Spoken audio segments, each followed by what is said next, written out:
Happy Friday, everyone. Welcome to the WSBA's Crypto Roundup. Today is Friday, June 5th, 2026. Ron Quaranta here with my ever-brilliant co-hosts, David Brill and Joshua Ashley Klayman. Good to see you both. Before we begin, for everyone joining us on LinkedIn Live, X, on YouTube, thank you so much for joining us. Our usual disclaimers, obviously nothing we're talking about is any sort of investment or legal advice. And really the discussions are our own personal opinions, not necessarily the opinions of our respective organizations. David, Josh, it's been a rough week. We are approaching summer here in North America, and we are well nigh into yet another crypto winter. David, I'm really sick and tired of looking at my terminal. What's going on? Well, Ron, it's been a brutal week in the markets, and we have a lot to unpack. Bitcoin has fallen more than 50% from its October 25 high, which was nearly 126,000, and we briefly touched a little below 60,000 today, its lowest level in months. We've had over, almost 2 billion in liquidations, a record ETF outflow streak. And I think the biggest thing that we'll talk about in detail is that Strategy's selling the 32 Bitcoin for 2.5 million and breaking Michael Saylor's never sell narrative. Now, he has telegraphed this to the market, but it's interesting that all these things are sort of coming together after a $2.5 million sale in crypto and Bitcoin. And David, to that point, you and I talk about how media perceives or publicizes some of what's going on. Saylor and Strategy own hundreds of thousands of Bitcoin, and they sold 32, I think it was, right? Yep. And the first news item I had seen was Saylor dumping Bitcoin or something, and there's this cascade of sell orders and options, puts. Josh, we talk about this and we text about this. By the way, for the record, everyone in the audience, if you've got questions for David or Josh or I, please put them in the chat. We'll address them as soon as we can. David and Josh have gotten more texts from me this week than they've probably gotten in a long time. Josh, what are your thoughts about the market and this kind of like downtrend? Is it affecting clients and how you're having conversations with them?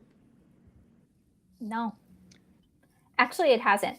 I would say anecdotally, do certain friends say, oh, I wish that Bitcoin were back up at the high. I had all kinds of plans, right? But beyond that, it hasn't affected projects that I'm sure in the background, when you look at the treasuries, not talking about DATs or something like that, but just the treasuries of entities or projects and teams in the crypto space, I'm sure there is, effect. But in terms of plans to go forward with projects, or frankly, for a lot of the banks and other, the financial market infrastructure kind of TradFi crypto crossover stuff, no, I haven't seen any kind of slowdown. I just wanted to mention, or I know you guys know this, but just for the benefit of those at home, what's so interesting also about, the Saylor sell is that he had kind of previewed to the market that this was going to happen, right? Which was supposed to have, I think the word that had been used at the time was inoculate, right? So I do wonder to what extent, let me say this. Why is it making headlines? Yeah, I know why it's making headlines, right? Because he said never sell. But he also said he was going to sell, right? And so I think we also have to think about who benefits from having these kind of announcements trumpeting, the sky is falling. Because 32 Bitcoin does not mean the sky is falling. So Josh, to that point, I look, no one that we speak to and no one in the industry that we know is abandoning ship despite price action. David, you and I have had this conversation. I'll go a bit cynical today. I don't know why I'm in cynical mode, but there is a contingent certainly in the media world or in the ecosystem that wants to exacerbate what they perceive to be negative trends or negative news. Hence the headlines of Saylor dumping Bitcoin. He promised he'd never dump Bitcoin. And look, and the industry has its challenges. It doesn't really need some of the negative press that it's seen. David, you brought up something earlier. We've got to cover macro. We've got to cover regulatory and legislative. But the news item that jumped out to me, and David, you brilliantly highlighted this in the green room, was really the cybersecurity concern. Do you want to talk a little bit about that? Because I think we need to address that for the audience. Yeah, and I think the hot take is that crypto doesn't have a quantum issue, we have a cyber issue. Yeah. And I think a lot of that comes from the number of DeFi hacks we've had. But in particular with Zcash, somebody ran a search on Claude. And Claude uses different models. So the newest model is Opus 4.8, or one of the newest ones. And Claude basically somebody used Claude to run an Opus 4.8 search on the Zcash blockchain, and they found a vulnerability that existed for 4 years. Yeah. And this came, even though it was patched, and it doesn't seem like anyone exploited it, when this came out in the marketplace, it led to a savage dumping of Zcash, and it's down, almost 40% today. But I think what's happening is that, crypto has become into the mainstream, and it's become like very institutionalized, and different institutions are testing it for DeFi or for other things. But unfortunately, these cyber issues keep popping up. They popped up in the DeFi, you had Kelp DAO, and now here with Zcash. And, it's a double whammy for Zcash because it's also, a well-known privacy coin. So if there are vulnerabilities in a well-known privacy coin that a lot of people use, well, you can imagine what the knock-on effects are. So it sounds like at a minimum that every team right now, even though they've done audits, a lot of the blockchain teams have done audits, everyone really needs to start using AI and testing their own blockchains and make sure they don't have vulnerabilities. Yeah, and David, I don't want to minimize the audit work that has been done in the industry, but I would you agree that, for everyone in the audience, Claude, Anthropic's latest version, Opus 4.8, which is pretty sophisticated AI, you would think that at this point, leveraging AI for cybersecurity checks is a must for everyone in every industry, not just crypto. Yeah, look, I think it's table stakes. And, it does unfortunately make you have to question the level of the audits that are being done of blockchains that have been done previously, if these kind of errors are coming up and in sort of more routine, searches on AI. So, we may have an audit issue as well as a cyber issue, and that the audits aren't as complete as we'd like them to be. And look, I'm not an engineer, and I can't speak to it on a super granular level, but I have looked at blockchain audits before, in a legal capacity. And, the Opus search that was run was very generic. So it is something I think, look, all of us who counsel our clients, really, this is something to be mindful of. I'm the guy who's still using Claude or OpenAI or OpenAI ChatGPT to do searches. So I need to step up the game on AI. Josh, I cut you off. Go ahead. No, you didn't cut me off. I was just waiting for my moment. So, some of what this brings to mind is if you think back years ago, Penn Law and Penn Engineering, and I believe Wharton had put together a piece that was called Coin-Operated Capitalism. And what it focused on was the ICOs, it was post-ICO boom, and trying to match up the promises that were made in a white paper with the code, right? And whether there were differences.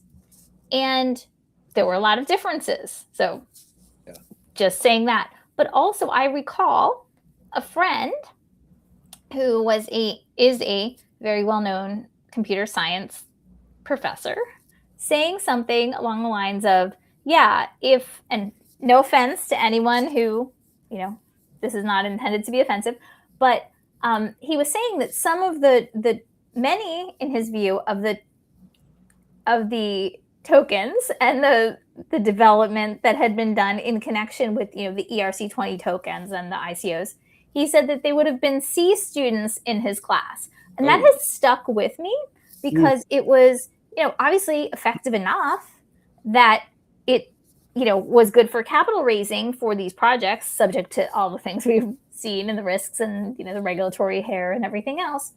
But it does make me think in this era of AI and other kinds of, attack vectors, if it really is C student work, the AI isn't a C student anymore.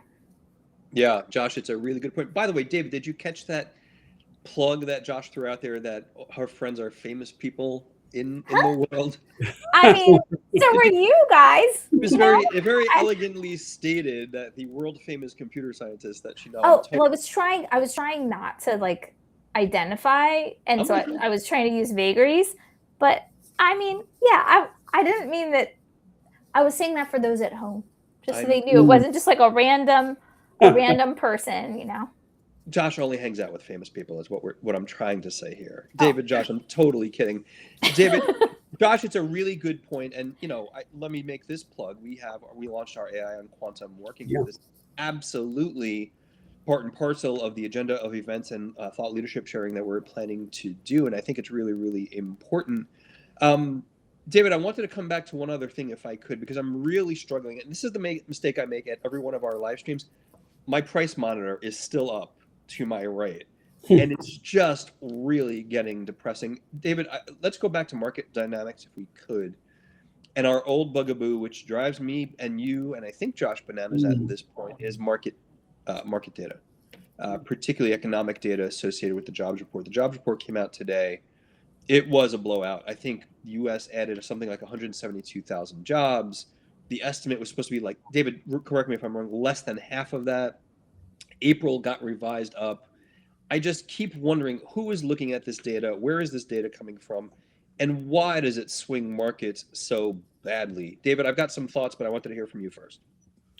Well, I mean, there is such an irony that positive job numbers, which should be better for our economy, the reaction is that markets sell off and treasuries go up. So there is an irony to all of that. I mean, but that's market dynamics, and we've talked about that before. Look, I think, and I'm not the first person to say this, but there's a lot of quantitative models out there and quantitative trading. And I think when certain, data points are plugged into these models, the model's reactions are to sell. And that's what we're seeing. So I think we're seeing programmatic selling. Look, we have a lot of interesting crosswinds going on, but the main thing I think is that people worry that with a strong jobs report that interest rates may be raised, and I think that's a really major concern. And we've talked about liquidity, we've talked about higher interest rates, but now it looks like 125 basis point raise has been factored in for this year, and that's clearly contrary to sort of what we've heard the administration talk about, looking at lower interest rates. Then we know what that effect that has on stocks and crypto when rates are raised. So guys, I have a question because I haven't looked at it closely yet. Okay. Because you know what that means. We'll get the text messages over the weekend after she does review it, David. Well, I'm hoping that you guys, I believe that you guys probably know the answer to the question that I'm going to ask, although not to put you on the spot. But in terms of the types of jobs, I know in the past, under the prior administration, David, you and Ron had talked about, there were a lot of part-time jobs, there were a lot of government jobs. In terms of these jobs that have been added and this massive number of jobs beyond expectation, do we have a sense of what kind of jobs these are? Are these white-collar full-time jobs? Are they, in the private sector, public sector? Like, what's going on? I have to apologize that I didn't peer into the specifics of the jobs report this morning, so that's my mea culpa. David might have. Yeah, I did. I wanted to just emphasize a point I made before and just connect the dots for people. When you have jobs are strong, the Fed can't cut rates and rates stay high. And with treasury yields over 5%, ETF outflows continue. And people are going to put their money in treasuries when they can get, a risk-free 5% return. And so all of this together, Bitcoin stays under pressure. But I think the one thing that's important, it's not just a crypto story, it's a macro story. Yeah. And I think until the macro story changes, it's going to be hard for the crypto story to change. So I think I wanted to tie together for our listeners in a way I think that's hopefully digestible. I wanted to answer to your point. I think what we're seeing is the high paying white collar jobs being replaced by hospitality and healthcare, And I think those jobs aren't as high paying. They aren't as high paying as the white collar jobs that we've seen, cuts from major companies. Look, job creation is important no matter how. I think the question is, in 1 or 2 months when we see revisions, have we had this major market reaction off of numbers that end up getting revised and maybe revised downward? And so that's really a problem. And we're seeing more revisions coming in. And David, just to add to that real quickly for the audience, for those who are not economists, in the audience, the reason the Fed can't lower interest rates when they get job numbers like this is it spurs inflation. And there's an ongoing concern about inflation, particularly given the crisis in the Middle East, given oil prices, given supply chain disruptions. And I had seen certain articles today, David, Josh, that had pointed out that the tipping point is approaching, meaning for a long time, the conflict with Iran, oil prices was going to be, and I hate to use the word, David, it reminds me of the Fed, transitory. If this keeps going much longer, it will not be transitory. It will become systemic, which really blows a hole in, being risk on and interest rates coming down. And Kevin Warsh now has the hardest job in the world because everyone expected him coming in, reducing interest rates, and the reasons to possibly reduce them are going away rapidly, David. Yeah, it's look, again, I'm going to reiterate one other thing. It's just, this is the paradox that crypto investors, have to understand. In the short term, bad economic news is often good for crypto because it increases the chances of rate cuts and looser liquidity. Good economic news is often bad for crypto because it delays cuts. So we're living through the paradox in real time right now. And the labor market is resilient and the Fed can't cut. And Bitcoin is down, 50% from all-time highs. I think that, along with the conflict in Middle East, are all directly correlated. Yeah. So just a question, guys, again, like, no worries if you haven't thought about this. And this may be something where you're like, yes, of course this exists, Josh. But I'm wondering, is there some kind of index or something that exists that shows, like, so to your points about the replacement of white collar jobs with some lesser paying hospitality jobs or things like that. As we look at these month over month changes, is there some kind of matrix somewhere that says, like, okay, as of this date, here's the composition of the workforce, and that we could compare it against, say, like a prior year and say, look, we have more jobs now, but in the aggregate, people make less, or something like that? Or, like, is there something like that? And there is a lot. She opened Pandora's box on Bureau of Labor Statistics data. And Josh, we love you. I assure you, you will regret going down this road. There's a lot of my guides. So I'm like, just like closing my eyes. Like, you're going to get a lot of text messages this weekend. Well, I mean, look, very broadly, David, you and I have chatted about this. There are, beyond inflation data, beyond the jobs data and the peeling down of the specifics in there, there is unit productivity measures, there is unit labor costs, there is hourly generalized, I'm screwing up, David, there are quite detailed statistics that talk about the unit productivity costs per worker in particular industries. It talks about whether or not pay is keeping up on an inflation-adjusted basis. So yes, there's a lot of data that parses through who's making this money, who's getting these jobs, what are they getting paid, are they getting paid less on an inflation-adjusted basis. But it brings me back to another issue that we've raised, which when David and I and you, Josh, talk about these jobs numbers get recast every year, then it's the revisions, and inflation data gets revised every year. It's also the underlying data that gets revised. Yeah. The accumulation of that data is the same systems, and to me, I struggle with how accurate they are or aren't. David, go ahead. I'm sorry. And I did a quick search while we were talking, and so what I think there's a double whammy here is that 172,000 jobs were created in May. March was revised up 29,000, and April was revised up 64,000. So it looks like the labor market is stronger than anyone had thought. And the Fed stays on hold, Bitcoin stays under pressure, and the macro headwinds, including what's the conflict in the Middle East, gets stronger. So I think, and we can talk about other things too, but I think hopefully this is helpful to like connect the dots and see the different, inputs and how they all interrelate. So another question, guys. In your crystal balls, your He had a respective lot of coffee today. crystal balls. Yeah. I mean, I got more behind the screen. Do we see a pop if and when we get clarity passed?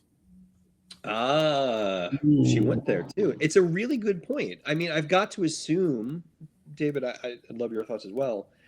I feel like the magnitude of what that pop would have been if clarity were passed is coming down the more we see some of this economic change. If we talked about this two months ago, if clarity gets passed, rocket ship emojis, and that we were getting all of these, Bitcoin's going to break 100K. With the economic backdrop that we see now, I'm not sure there's a reason for it to go that fast, that high. Boy, I'm really of two minds here, Josh. One of the things that I have been thinking about is that maybe we would see things fall off before clarity got approved so that institutions could now offer products at lower price points and it would be more attractive for customers to buy. But I don't know if that's a narrative in search of a reality with what's going on the macro level or vice versa, like causation and, that kind of comparison. But I do think if and hopefully when clarity gets approved, we will see different market participants get involved. But I think the big question is right now is who are the buyers right now? I think that is really the question. We know who the sellers are. We have to think that the debt companies are not buyers right now. They might be, hopefully they're neutral, and maybe there's some of the sellers, and that's why we're seeing these liquidation cascades. But who's buying? It looks like retail's not buying right now. Hard to tell if any institutions are buying, but who's buying? And maybe this is the time where we hear about a Bitcoin strategic reserve in the US with prices depressed. Right. But we'll have to see about that. Yeah. David, from the conversations that we have, you're right. Institutions aren't buying, and retail doesn't candidly have a reason to buy.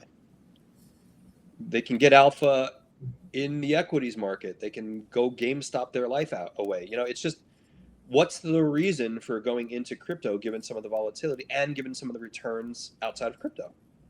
Look, the AI stock returns are really eye-popping, and they're easier to quantify. I mean, the ratios may not be easier to quantify, but the earnings per share are easier to quantify, and they all keep beating their earnings estimates. So I think, whether it's hot money or whether it's people who are gambling or whether it's retail just looking for a better option for their tech portfolio, I think all those things are just leading a lot of that liquidity to go into AI stocks, even though those are selling off a little bit too, like we talked about with it being a macro story. David, Josh, Josh, did you have another question? Not right now. I'm sure I have many up my sleeve. No, because I'd love to dive into that a little bit more, because you've been talking about the AI trade. David, Josh, we discussed this a lot. I know I sound contrarian, David, because everyone's saying it's different than the 90s because there's real revenue, there's real growth here. Some of the prices are parabolic, right? When you look at some of the AI trade. S&P 500 hitting all-time highs 5 days in a row, I think. I know I might be messing that up. Parabolic price adjustments, when they revert to mean violently. And that's what I'm worried about. Can you tell me if I'm wrong or what your thoughts are? Well, look, I agree with your premise. The thing is that you have stocks and I'm only calling these out. Again, we're not like giving trading advice or investment. No investment advice. But, you have Micron that's reporting, $100 a share EPS. And I think it trades at 1,000 right now. That's a 10 PE. Yeah. A fast growing stock with such robust earnings, probably normally more closer to 15 to 20, maybe even 25.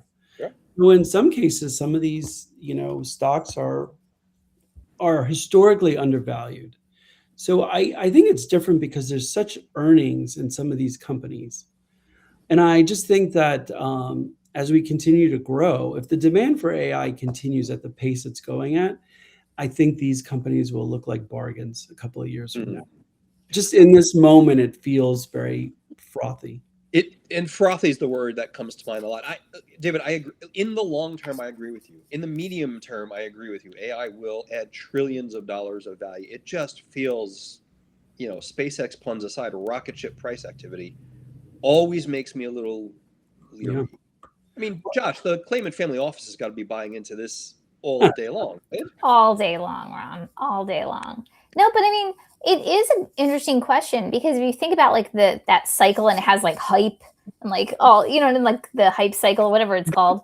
On one hand, you may say, okay, well, there's a lot of hype, but there really seems to be a lot of change too.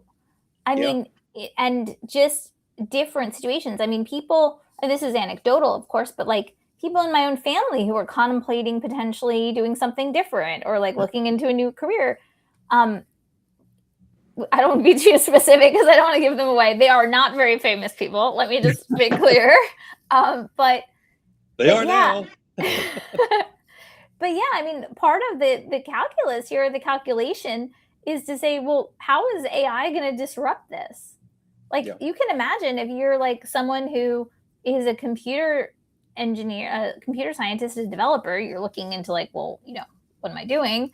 If you're looking to become a lawyer, right? Unless you're going to be a trial lawyer in the court, standing up and, defending, I was going to say criminals, but alleged criminals or something like that, right? Or like prosecuting, like just in real time, things are changing so much. And I do wonder what we're going to see with summer programs at law firms and all kinds of other changes because, large clients are reaching out with very specific questionnaires saying, tell us at a granular level how you're using AI to lower our costs. Yeah. Josh, right? It's a really good point. Can I add one thing to that? So I had a conversation with a VC recently, and we talked about some of the things we're talking about here. It's, to me, it's a little frothy, parabolic prices increases. And this gentleman noted to me the point you were both making, which is how we do what we're doing and the growth of the economy is radically changing. And the takeaway comment really was inspiring to me, which was there has never been a better time to start a company in this country and globally. And it may not look like it, and it may be volatile, and it may be the prices may be going through the roof, and there will be adjustments downward. But his premise was, in human history, there's never been a better time to start a business, which was really inspiring in a way. Well, I think the cost of creating a business is so much lower now. 100%. Right. You can create your own websites, you can create your own marketing. There's so much that you can do now that was costly and time consuming that you can do really rapidly. Look, I think we're going to see major productivity gains in the next couple of years. And I think my view right now is that the youngest layer of workers are going to be the most impacted. And I think it's going to be essential that younger workers coming into the market, really are able to prompt, are really able to be facile with AI in a way to really enhance the jobs that they'll be performing. I think that'll be table stakes. Yeah. And I think the Journal had an article, I think it was the Wall Street Journal, David, to that point, that noted that the coming graduating classes will be the first generation where AI is a part of their everyday. Yeah. That is stunning to me. I wanted to add one anecdote. I had a conversation with a friend of mine, Eric, here in Florida, and he was telling me that his company was having trouble getting Dell computers. They needed desktops, and they were having trouble getting Dell computers because of the memory chips. And so, really? when we have a severe shortage of memory chips. And so that's one area where you see that just, is accelerated, like Micron and other companies. And there's just a real need for these things. So that's another reason why I think it's different than what it was in the tech boom. Yeah. So he's a PC guy. He's not a Mac guy. You know that, David. I mean, I think his company is a PC company. So like a lot of companies still are. A lot of law firms, I think almost all of them are PC based, as I remember. Yeah. I mean, that's been my experience. What I would say though is, even though, like, for those at home, I think you guys agree with this, but if you don't, please tell me. Like, even though it may be like the newest generation of workers that will be, immediately the most affected, I really think that before we know it, if we who are already in the workforce do not catch up, we're going to be like, I don't know if I'm sure you guys recall people when you started out who, like, they'd been in their roles for a long time. They couldn't do an email. Like, they were still dictating into tapes to hand to secretary, to type up. And then, yeah. So I think nothing wrong with that, by the way. And I think voice to text is pretty amazing. So sometimes I use that. Everyone I know uses voice to text, by the way. Yeah. Sorry, or like guys. Just even on like for words sometimes, if I'm just going to do something quickly. But yeah, I think we all risk very quickly becoming that person, right? So I think it's important that everyone, wherever you are in the workforce, that you're not just like, oh yeah, that AI stuff, I don't need to look into it, because it's eating everything. Yeah. Josh, privately, I'll tell you both a story at some point in the future about a conversation I had. I can't believe I'm going to say this, in 1989 on Wall Street. And it was a very similar, Ron, Wall Street's never going to change. You don't seem to understand conversation. And that didn't go well for that person. Josh, it's a really good point. We have to be adaptable. And I make the same argument about AI, Josh, that I may have made to both of you. And I think we all agree about blockchain is we'll know it's arrived, quote unquote, when we stop talking about it. Because it's just part of the everyday of what we do. And Musk has this really interesting take that computing as we know it will simply be, everything that we use will be an edge device in a world of AI, which is a really interesting take. Yeah. I mean, I think that I don't think any of the three of us are going to be called Luddites, which is, I think, the word you were looking for. But look, I think there will be a technological divide between people who have the capability to use new technologies efficiently and effectively, and those who struggle with that or aren't able to. And I think the people who are able to use it and be really productive using it will benefit in the workplace. I mean, I will go so far as that I would predict in a few years that part of like college's core curriculum will have a class on like prompting and sort of AI essentials for the workplace. Yeah. I could see that being like part of a core curriculum. I'll be honest. I think I've seen prompt engineering courses in some schools already. Yeah. David, Josh, I wanted to go a little bit, first of all, for everyone in the audience, thank you so much for joining. You've all been quiet today. If you've got comments or questions for David or Josh or I, please put them in the chat. I want to go international, David. We had a wonderful comment from one of our viewers that we don't do enough international focus. And I did a little research today. And apparently in South Africa, the High Court ruled that crypto is money. And I thought of all of our banker friends in the US and in Europe who probably would have fallen over had they read that headline. But Josh, it makes me think about how interesting the different jurisdictions are and how differently they play in this space. We don't talk about international enough. I know there's a lot of going on in stablecoins in Europe. Josh, how many of the conversations that you have are international? And does some of this bubble up to the surface for you? Like, crypto is a fascinating conversation to me. So I would say probably the majority of conversations that I have about crypto, except when they're in very specific targeted situations, are international. I mean, certainly, at my firm and, if I look at clients, right, it's very important what's happening in the rest of the world, not just for companies or projects who may be pursuing strategies in multiple jurisdictions, but also because the roadmaps that other jurisdictions have set or are following, they affect and are affected by other jurisdictions. So if we think about MiCA, for example, which obviously was I don't want to say a first step, but they were like a first mover in many ways in terms of market legislation, apart from places like Gibraltar and others that have had jurisdiction-specific or principles-based guidance for a long time. And one of the things that that MiCA left out intentionally was DeFi, right? And so when we look at clarity and people saying, well, look, maybe we should leave out DeFi, right? Because DeFi is new and that's the approach that MiCA took. Well, now we have, a new MiCA consultation coming, and people are raising again the topic of whether and how, if so, how DeFi should be addressed. So I just use that as an example.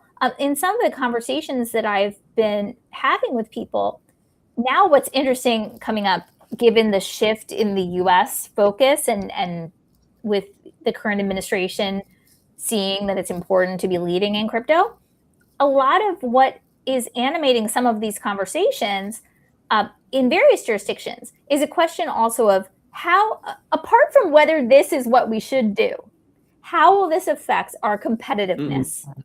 And I think we see that in the EU, we see that in the UK, we certainly see that in the US, we see that in lots of different jurisdictions around the world. But I think that is a really interesting development, because years ago, I think it was, even if you think about MiCA and how it sort of came to pass, like one of the driving forces was Facebook's announcement of Libra. Libra, yes. Right? Yeah. So I think a lot of times in the past, there were some jurisdictions that wanted to be, havens, and I don't mean that in a bad way, but wanted to attract crypto and related projects.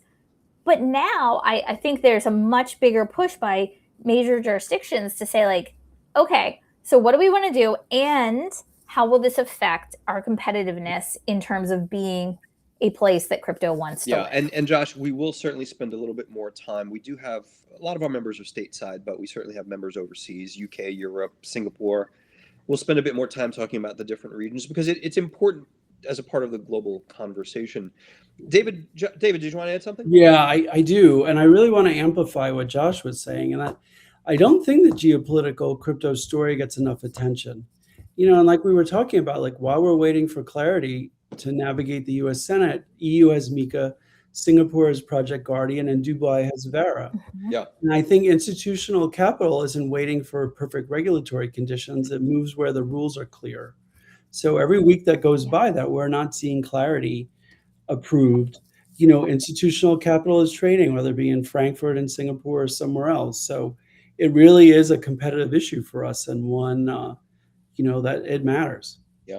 David, Josh, go ahead, Josh. I'm sorry. I wanted to mention one thing, although I don't want to change the topic, Ron, if you were going to weigh in on the same thing. Okay. So one of the things that I think is interesting, amid the backdrop of some of the more public arguments between crypto and TradFi relating to Genius and clarity in respect of Genius, right? So the treatment of stablecoins, it has been announced, I believe, today. Although if it came out yesterday or something like that, check my facts, right? But several banks, including reportedly JP Morgan, Citi, and Bank of America, are on a shared tokenized deposit network, which I believe had been reported as being targeted for a mid-2027 launch. And some are saying that is a response to the growing market share of stablecoins. So I think, to your point, the pace at which we actually get this kind of clarity and the outcomes of some of the disputes and bits of controversy, people are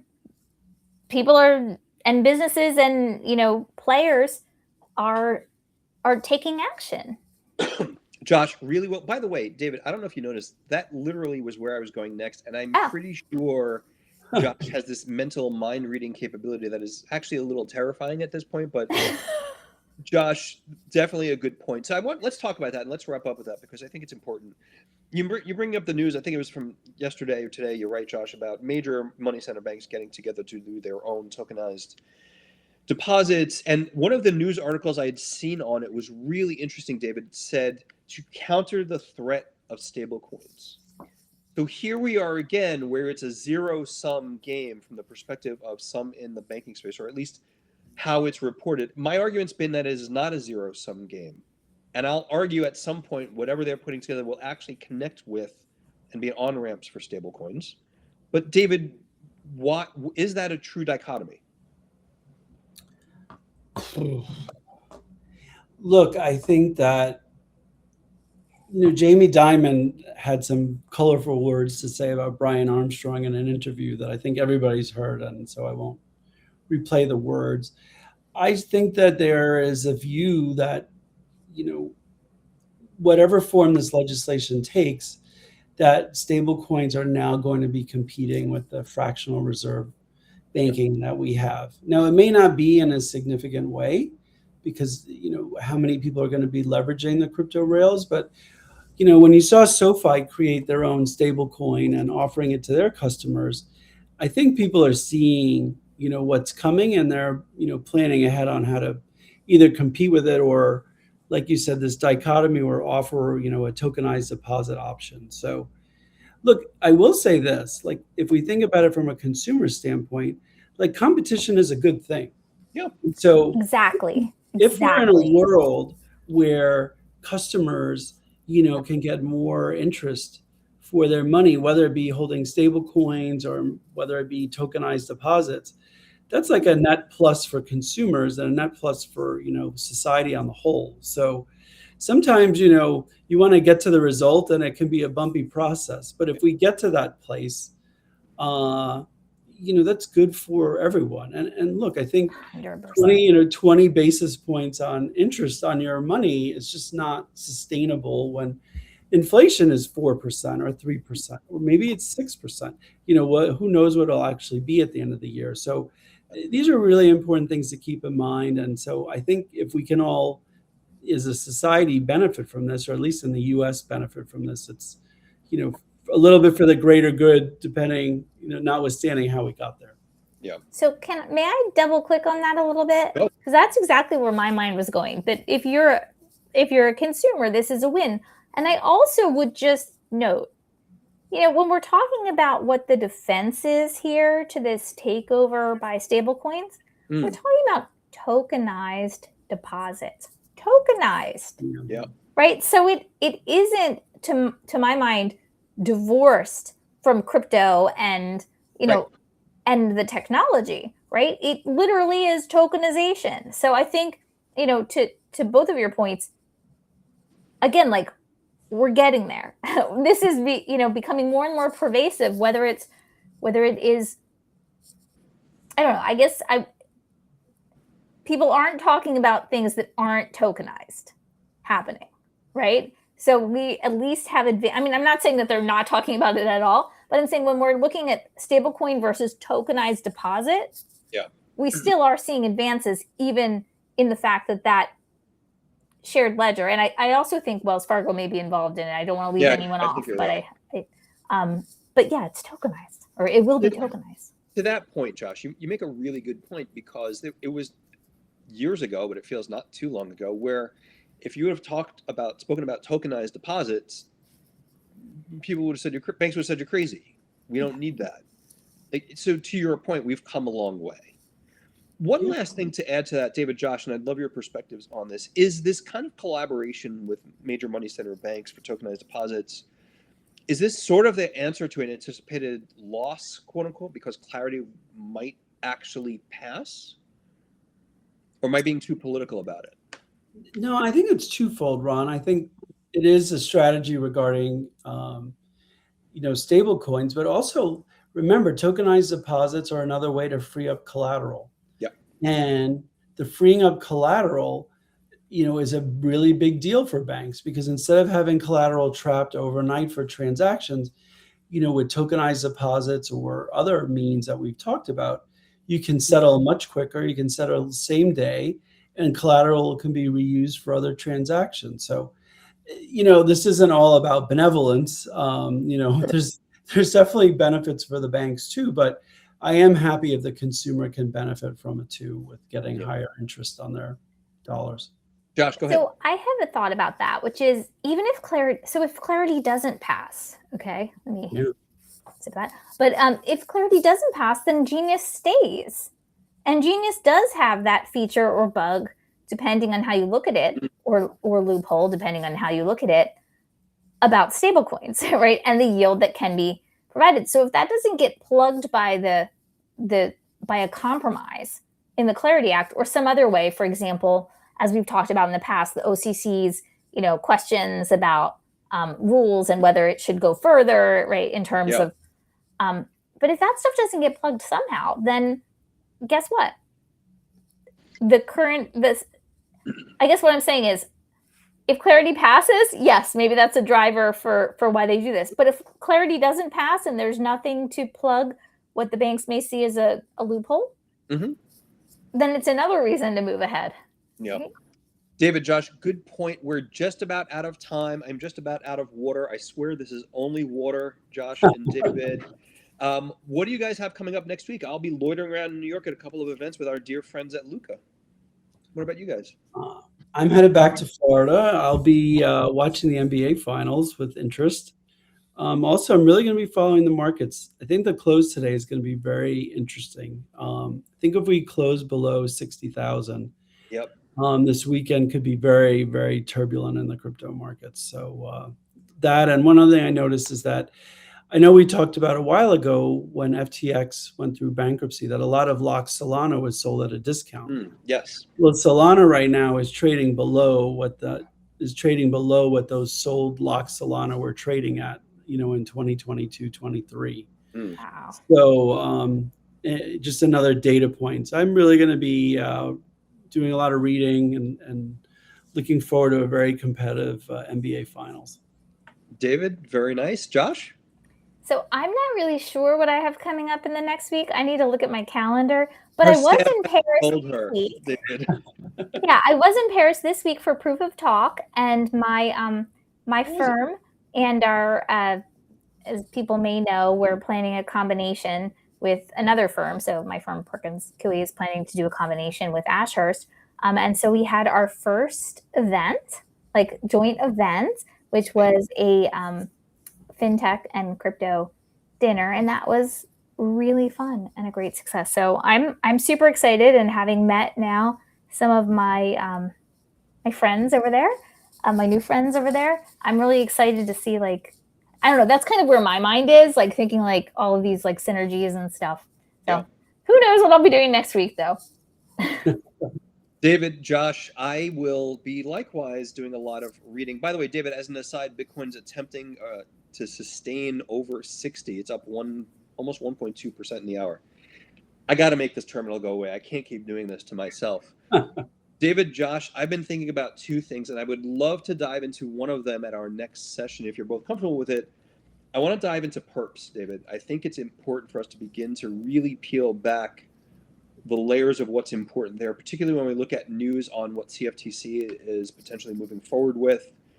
In the United States, they're pretty widely available globally. I keep finding myself looking at Hyperliquid, David, although I'm not allowed to use it. No one here is. My argument is that it'll be an important part of global financial markets in the future. And I'm writing a paper because I truly apparently don't want to sleep. And this paper is on an esoteric topic, autonomous financial markets. Oh, interesting. Which is going to be the death of me. But there's a lot of interesting kind of forecasts of what financial markets will be in the future. You will both get an advanced copy of that, obviously, but that's going to be a good chunk of my weekend over a bottle of wine. David, Josh, thank you both so much. For everyone in the audience, thank you so much for joining us. If you have additional questions for David or Josh or I, info@wsba.co. Have a great weekend. We will be back next week. Take care, everyone. Bye. Bye. See you later.